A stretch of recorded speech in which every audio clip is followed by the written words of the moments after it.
Hello అండి, జై శ్రీకృష్ణ. నేను ఇది యూనిక్గా ఉండాలి అని చెప్పేసి ఈ లట్కన్ డోరీ నేను తయారు చేశానండి. దీని ఫుల్ వీడియో చూస్తే కనుక మీరు దీన్ని ఎలా తయారు చేశాను అనేది మీకు లాస్ట్లో ఉంటుంది, తప్పకుండా చూడండి.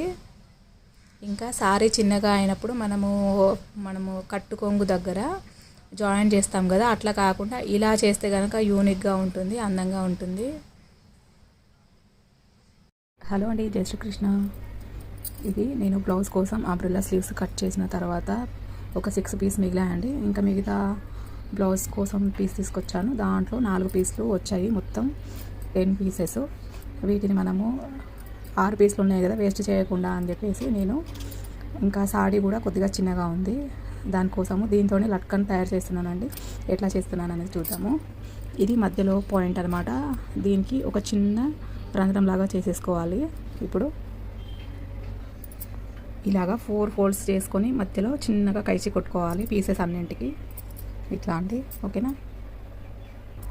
ఇప్పుడు ఒక్కో డోరీ 6 ఇంచెస్ ఉండే విధంగా కట్ చేసేసుకొని దీంట్లోంచి పెట్టేసుకుందాం. దీంట్లో పెట్టేసుకొని ఇట్లా తీసేసి ఒక స్టిచ్ వేసుకుందాం.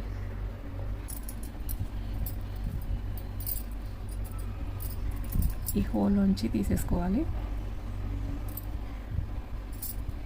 చూడండి ఇట్లా. ఇప్పుడు కొద్దిగా ఇక్కడ 1/2 ఇంచ్ ఉంచేసి ఇక్కడ కుట్టు వేసేసుకుందాం.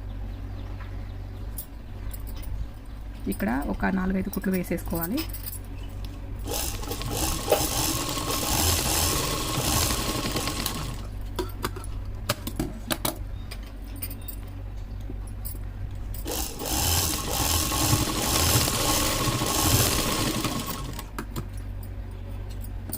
ఇప్పుడు దీన్ని పల్టీ కొట్టాలి.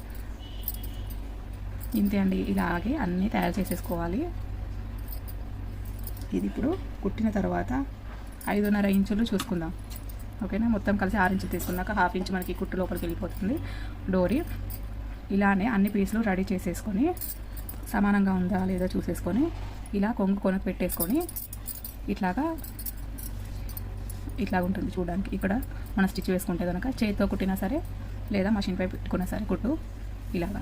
ఇప్పుడు కొత్తగా వస్తున్నాయి కదా కాటన్ సారీస్కి ఇక్కడ కొంచెం నడలాగా అంతా వచ్చేసి ఆ తర్వాత ఇక్కడ కొంచెం చిన్నగా ఊలుతోనే వస్తుంది కదా, ఇది కూడా సేమ్ చూడడానికి అట్లానే ఉంటుంది. ఇంకొకటి ఏంటంటే ఒకవేళ సారీ చిన్నగా ఉన్నా కూడా మనం కట్టుకొంగు వైపు ఎటువంటి అతుకు పెట్టకుండా ఇట్లా ఏదో ఒక డిజైన్ చేసుకున్నాము అంటే కనుక మనకి కొంగు పెద్దగా అవ్వడం వల్ల మనకు బట్ట జాయింట్ చేసే అవసరం ఉండదన్నమాట. ఇంకా మొత్తం అయిన తర్వాత మీకు లాస్ట్ లుక్ చూపిస్తాను నేను.